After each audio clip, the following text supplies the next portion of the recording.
আমেনা বেগম গ্রামের আর ১০টা সাধারণ মায়ের মতোই তার জীবন। স্বামী মারা গেছেন বছর ১০ আগে। একমাত্র ছেলে আকাশ বছর ৫ হল বিদেশে পাড়ি জমিয়েছে। উদ্দেশ্য একটাই, মায়ের মুখে হাসি ফোটানো, অভাবের সংসারে একটু সচ্ছলতা আনা। প্রথম প্রথম আকাশ প্রতি মাসেই টাকা পাঠাত, সপ্তাহে ২-১ বার ফোন করত। আমেনা বেগম ভাঙা ভাঙা গলায় ছেলের সাথে কথা বলতেন।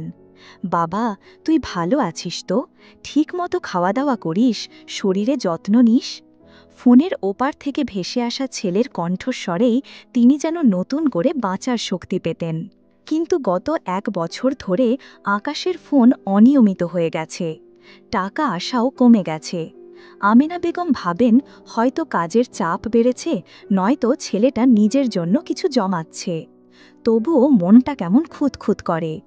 রাতের পর রাত তিনি জায়নামাজে বসে ছেলের জন্য দোয়া করেন।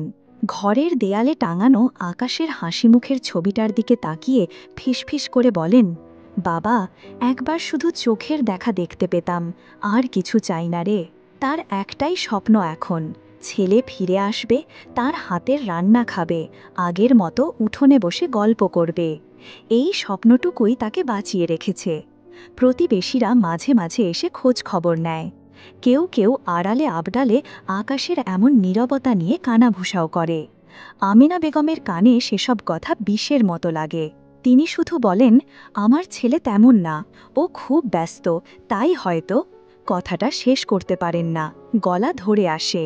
সামনে ঈদ। আমিনা বেগমের বুকটা আশায় ভরে ওঠে। ছেলে নিশ্চয়ই ঈদের আগে ফোন করবে, টাকা পাঠাবে, হয়তোবা একটা সারপ্রাইজ দিয়ে নিজেই চলে আসবে। তিনি ভাঙা সুটকেস থেকে আকাশের ছোটবেলার জামা বের করেন। ছেলের পছন্দের সেমাই, নারকেলের নাড়ু বানানোর জন্য একটু একটু করে জিনিসপত্র গোছাতে থাকেন। ঘরের ঝুল পরিষ্কার করেন, বিছানার চাদর পাল্টান, যেন ছেলে এলেই সব তৈরি পায়।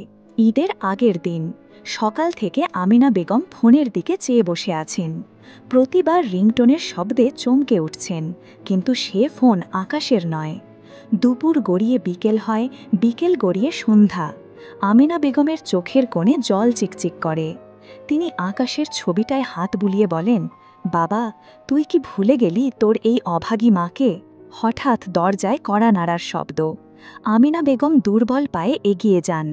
দরজা খুলতেই দেখেন, কাঁধে ব্যাগ নিয়ে দাঁড়িয়ে আছে আকাশ। মলিন মুখ, ক্লান্ত শরীর, কিন্তু চোখে সেই চিরচেনা হাসি। মা!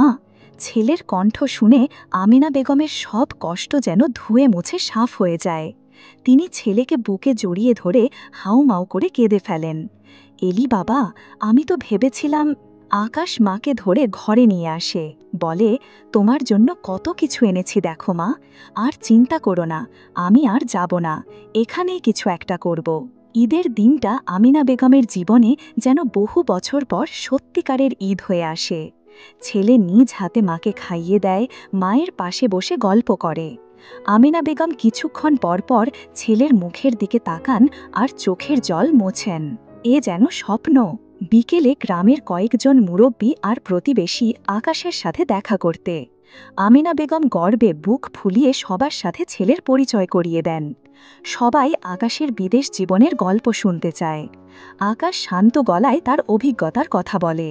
একজন প্রতিবেশী করিম চাচা, যিনি গ্রামের পোস্টমাস্টারও, আকাশের দিকে কিছুক্ষণ এক দৃষ্টিতে তাকিয়ে থাকেন, তারপর আমিনা বেগমের দিকে ফিরে বলেন, আমিনা বাবু, মনটা খুব খারাপ লাগছে বলতে, কিন্তু সত্যিটা তো বলতেই হয়।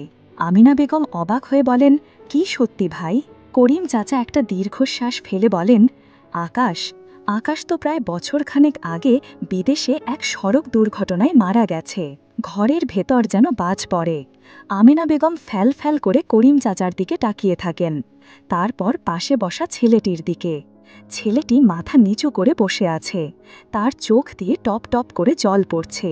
করিম চাচা বলতে থাকেন, ওর কোম্পানি থেকে চিঠি এসেছিল, আমি আমি আপনাকে জানাতে পারিনি বাবু, ভাবলাম এই বয়সে শোকটা সইতে পারবেন না। আকাশের এক বন্ধু, এই ছেলেটা, ওর নাম হাসান, দেশে ফিরে সব শুনে আপনার খোঁজ নেয়। ওই আমাকে অনুরোধ করে যেন আপনাকে সত্যিটা এখনই না জানাই। হাসানি এতদিন ধরে নিজের জমানো টাকা থেকে আপনাকে কিছু কিছু করে পাঠাচ্ছিল, যাতে আপনি ভাবতে পারেন আকাশই পাঠাচ্ছে। আজ ঈদে আপনাকে একটু আনন্দ দেওয়ার জন্য ও নিজেই আকাশ সেজে আপনার কাছে এসেছে। আমিনা বেগম পাথরের মতো বসে থাকেন। তার দৃষ্টি স্থির, মুখের ভাষা হারিয়ে গেছে। যে আকাশকে তিনি বুকে জড়িয়ে ধরেছেন, যার হাতে খেয়েছেন, সে তার আকাশ নয়, তার আকাশ যে আর নেই। তিনি ধীরে ধীরে হাসান ছেলেটির দিকে ফেরেন। তার ঠোঁট কাঁপছে। ছেলেটি ফুঁপিয়ে কেঁদে ওঠে।